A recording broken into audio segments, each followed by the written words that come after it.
बताओ। 65 है।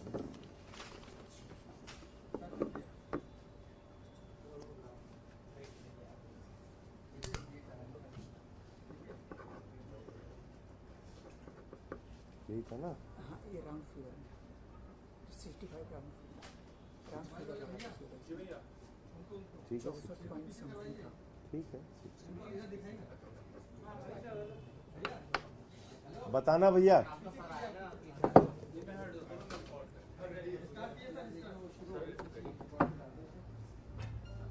शुरू करें?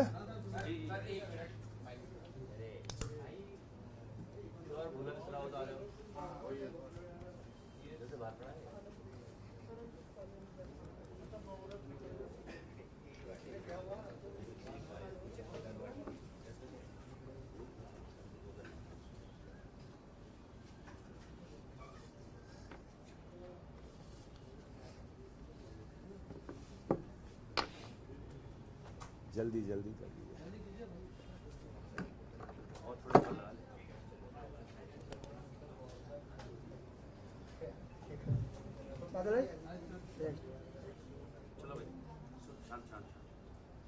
सभी पत्रकार बंधुओं को नमस्कार।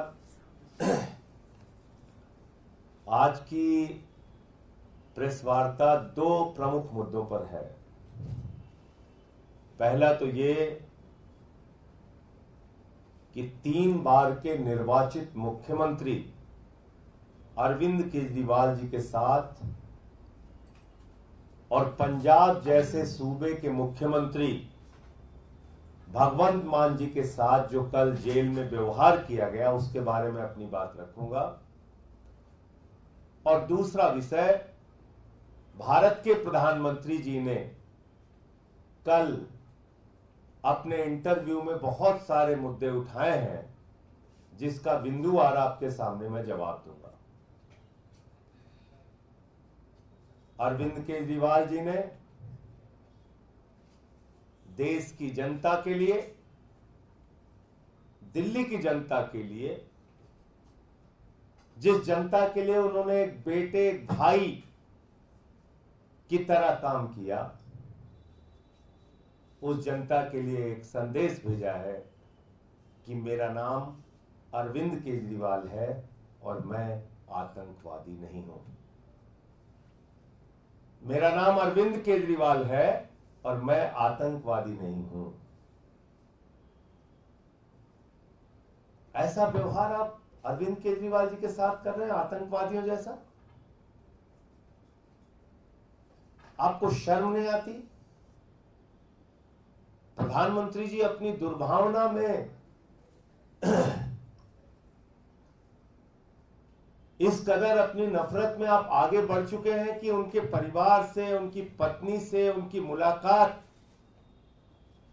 बीच में शीशे की दीवार खड़ी करके आप करते हैं।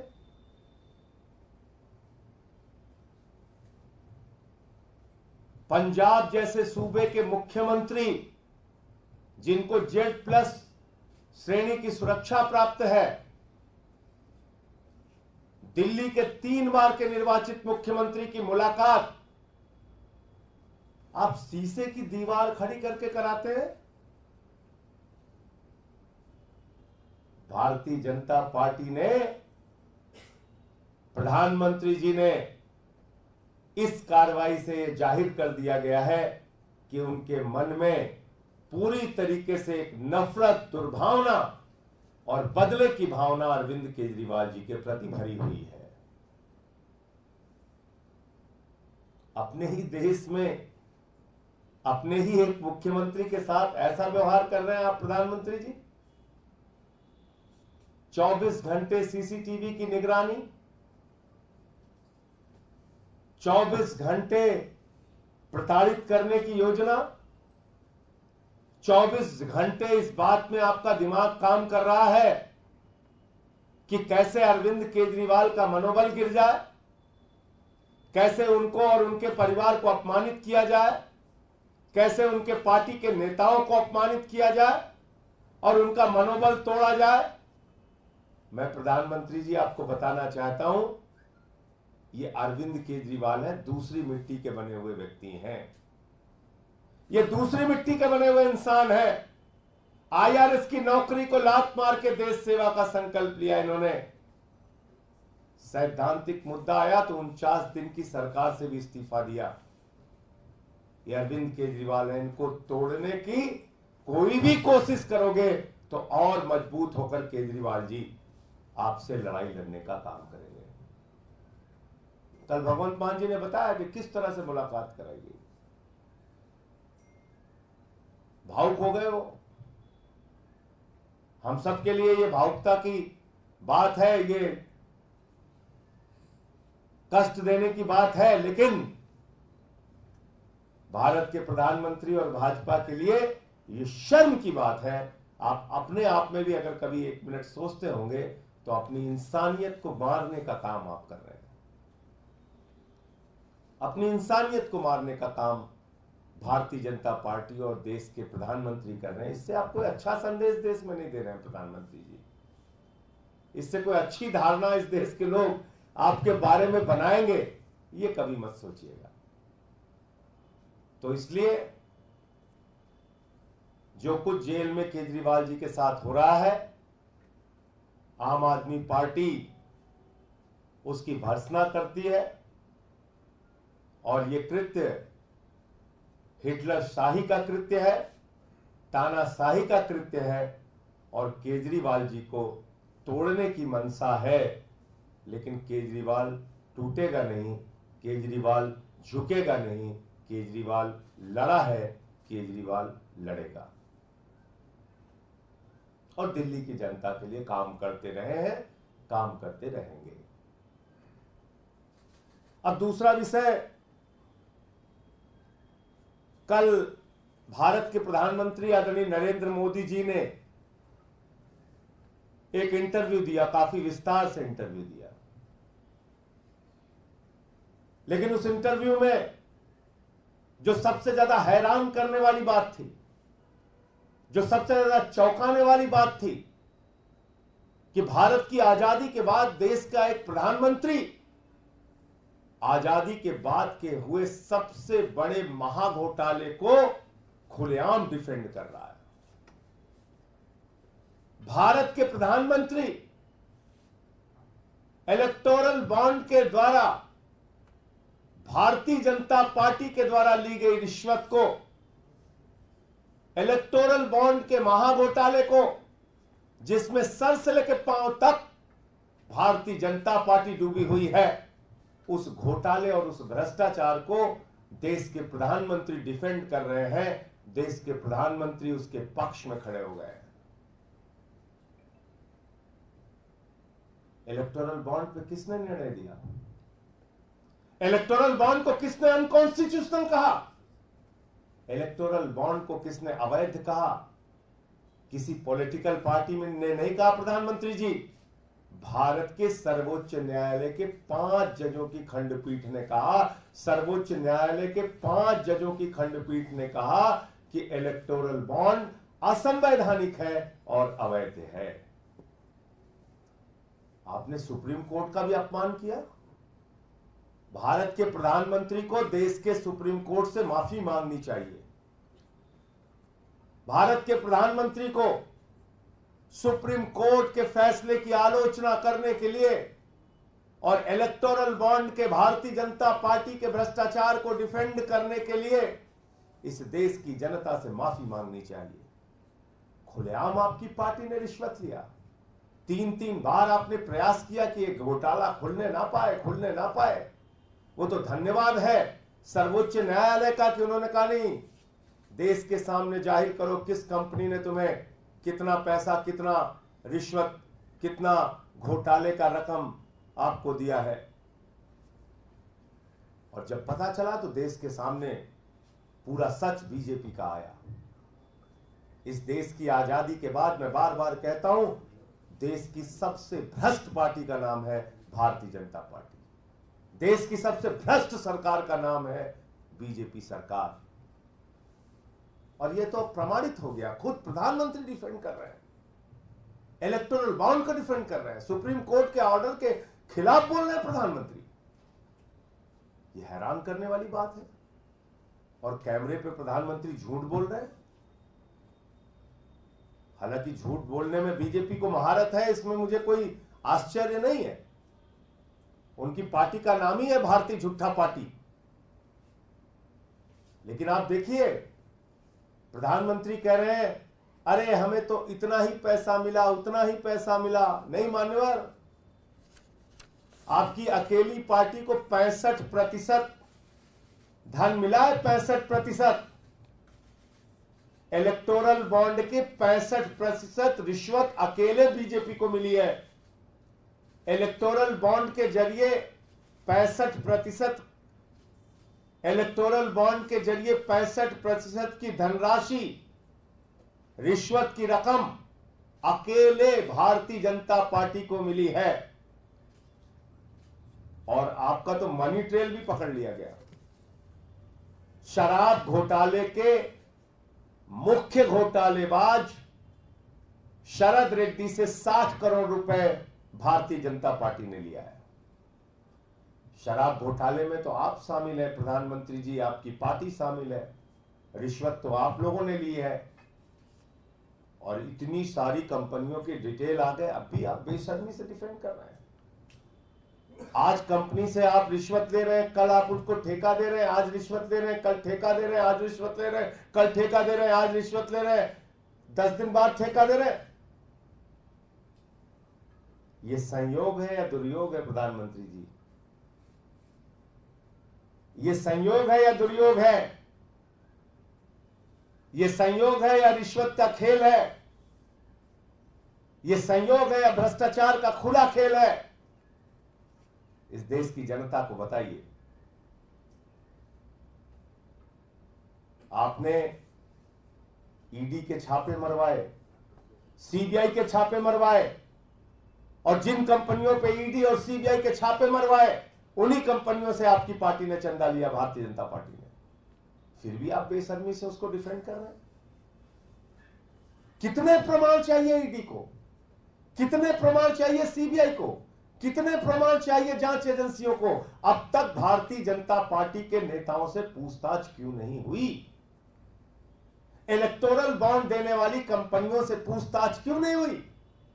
इलेक्टोरल बॉन्ड देने वाली कंपनियों से क्यों नहीं जाना गया कि किस कारण से उन्होंने रिश्वत दी और कैसे उनको ठेका मिल गया बड़ा बड़ा?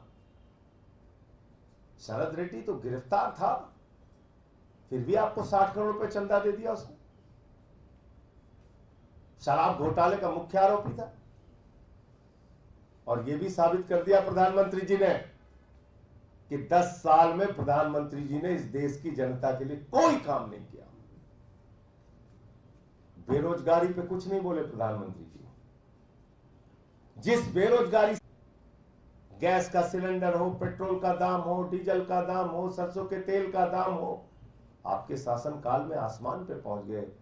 लेकिन आपने एक शब्द महंगाई के सवाल पर नहीं बोला।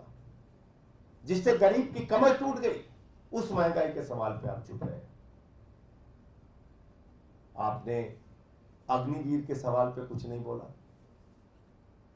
आपने एमएसपी का सवाल, जिसके कारण 750 किसानों ने अपनी शहादत दी, उस सवाल पे कुछ नहीं बोला।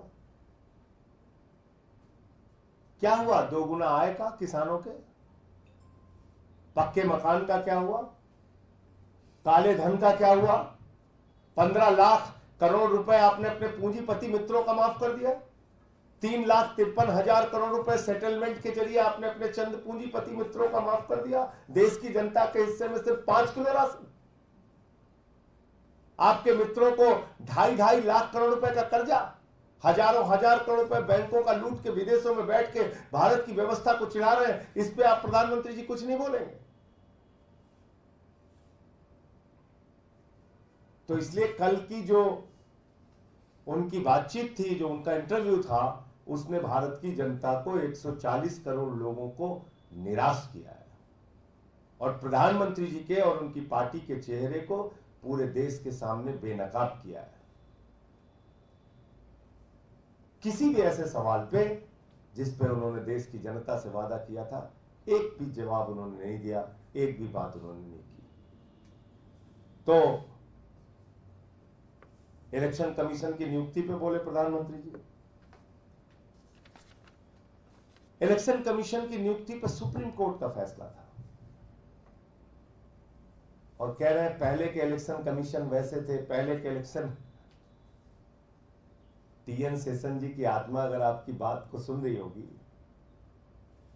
तो वो हंस रही होगी आप पे।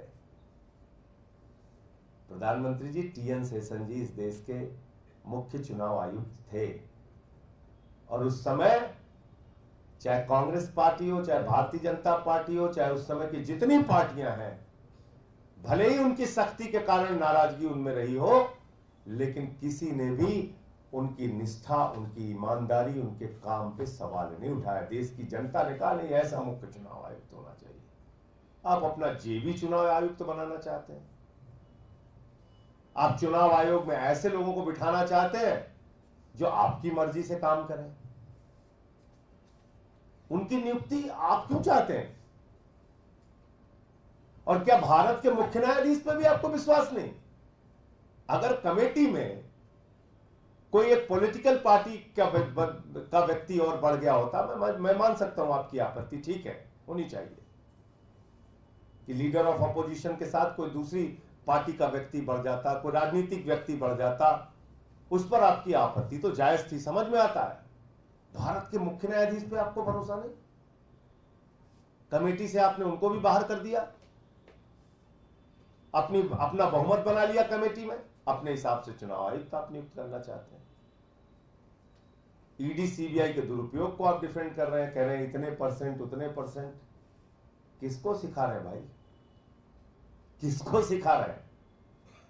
शराब घोटाले में 35 आरोपी हैं, कितनों की गिरफ्तारी हुई है बता दीजिए, कितने लोग जेल में? राजनीतिक व्यक्ति 3-4 आप अंदर करते हैं, बाकी जो गैर राजनीतिक होते हैं उनको अप्रूवर बना के बाईपास करके छोड़ देते हैं। फिर कहते हैं देखिए हमने तो सिर्फ 3% नेताओं पे कार्रवाई की है। अच्छा, कुल कितनी कार्रवाई की है? कुल कितना कन्विक्शन रेट है ईडी का? 0.5%। इस देश की जनता को पता होना चाहिए 0.5% ईडी का कन्विक्शन रेट है। 8,000 छापेमारी की है उन्होंने 10 साल में। तो आप मुझे बताइए, आप ईडी सीबीआई की कार्रवाई को डिफेंड कर रहे हैं? आपकी तानाशाही को, आपके पार्टी के भ्रष्टाचार को इस देश की जनता अब जान चुकी है और यह भी जान चुकी है कि अब आप महंगाई पे नहीं बोलेंगे, अब आप किसानी पे भी नहीं बोलेंगे, अब आप बेरोजगारी के सवाल पे भी नहीं बोलेंगे। क्या ललकार के आप 14 के पहले कहते थे घर से निकलना तो सिलेंडर देख के जाना, इस बार तो आपने नहीं बोला प्रधानमंत्री जी। इस बार बोलिए किसी चुनावी रैली में, हम लोग प्रतीक्षा करेंगे कि घर से निकलना तो मोटरसाइकिल देख के जाना, घर से निकलना तो सिलेंडर देख के जाना। बोलिए इस बार, एक चुनाव में बोलिए कि घर से निकलना तो अपने गेहूं को, अपने धान को देख के जाना। बोलिए, तो आपको सिखाएगा किसान इस देश का नौजवान, इस देश की माताएं बहनें जो महंगाई से, बेरोजगारी से, अपनी समस्याओं से, अपनी दुश्वारियों से जूझ रहे हैं।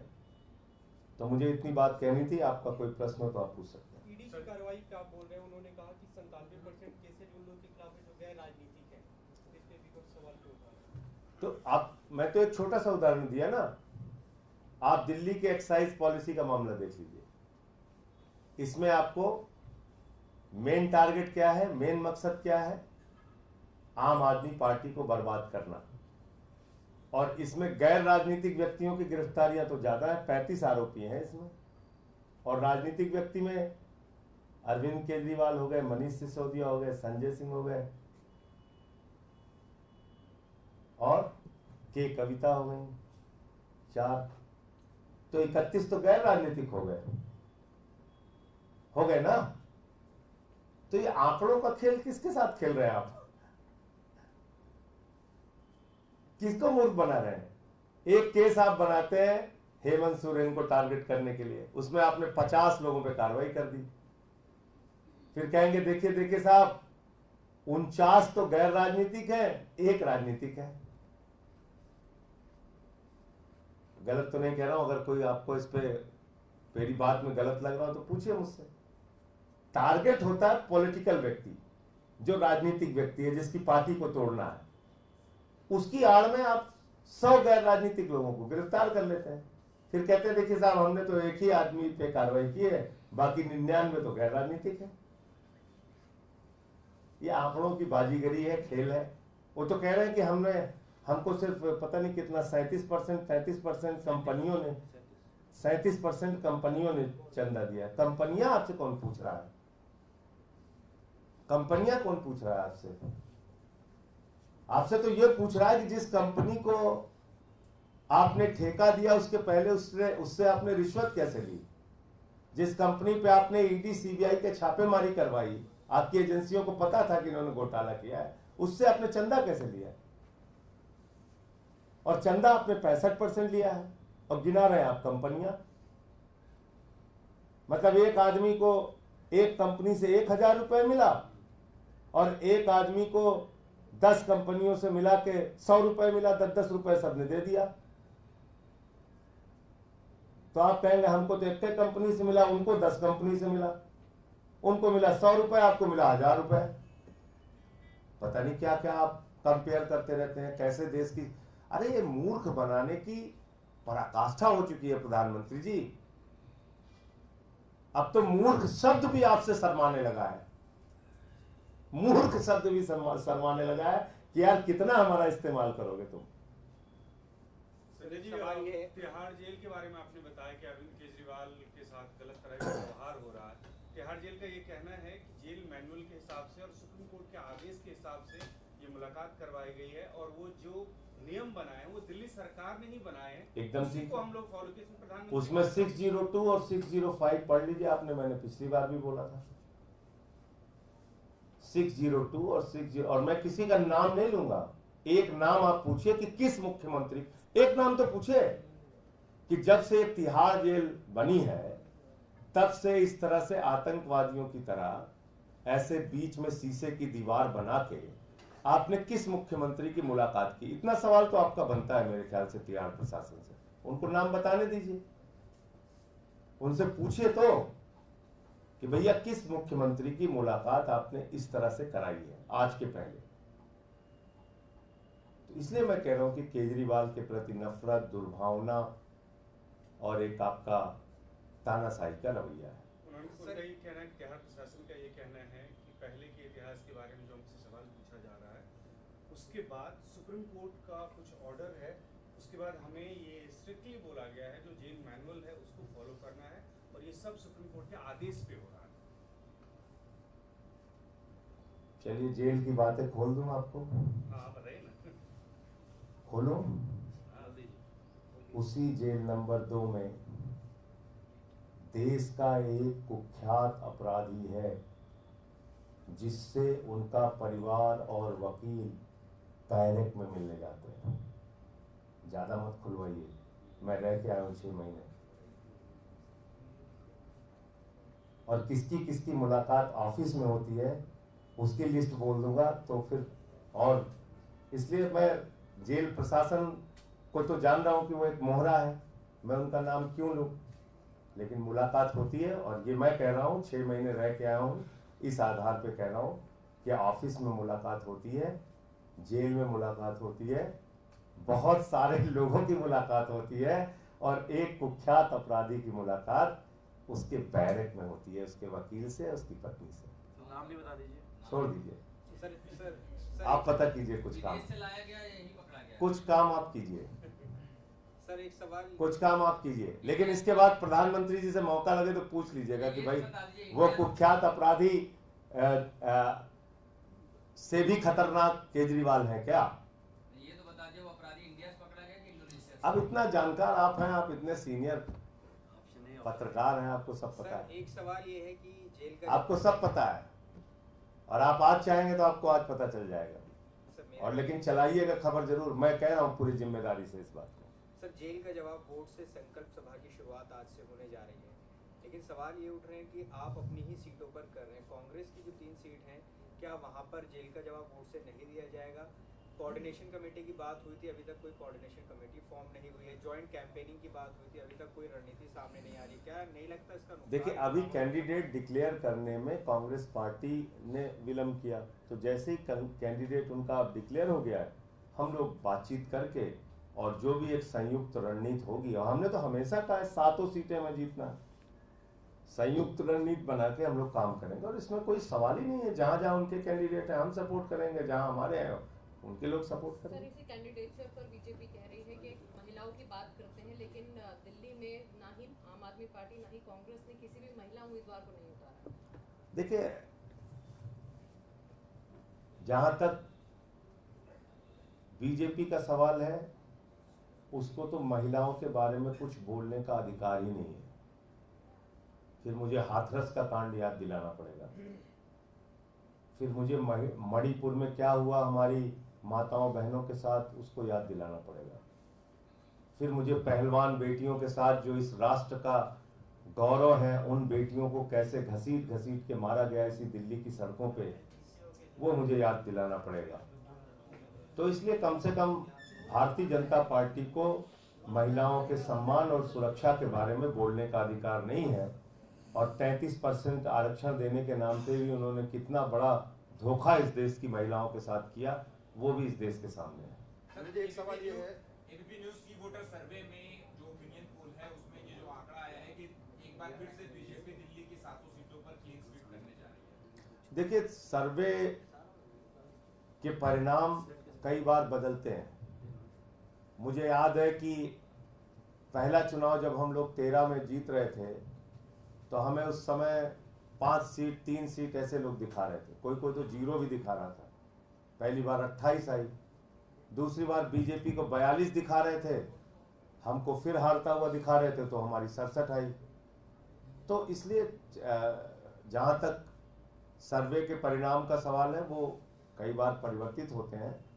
और मुझे उम्मीद है कि देश की जनता महंगाई, किसानी, बेरोजगारी, इन सवालों पर अगर वोट देगी तो बीजेपी के खिलाफ वोट देगी और बीजेपी बुरी तरीके से हारेगी। और दिल्ली में तो परिस्थितियां बदल चुकी हैं। दिल्ली में तो लोग ये देख रहे हैं कि उनके बेटे, उनके भाई के साथ क्या कर रही है बीजेपी।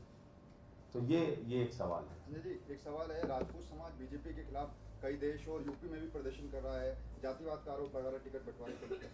देखिए, वो जो आरोप है वो प्रमाण के तौर पे पूरे देश के सामने है।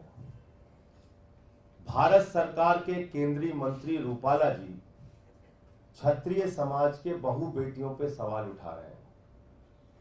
ये भारतीय जनता पार्टी की मानसिकता है। आप क्षत्रिय समाज के बहु बेटियों के ऊपर सवाल उठा रहे हैं? उनके त्याग और बलिदान आपको याद नहीं? किस तरह से उन्होंने संघर्ष किया, लड़ाई लड़ी मुगलों से, अंग्रेजों से, ये याद नहीं आपको? इतनी घटिया मानसिकता आपकी। अरे हम लोगों से लड़िए ना, हमारे परिवारों पे क्यों सवाल उठा रहे हैं?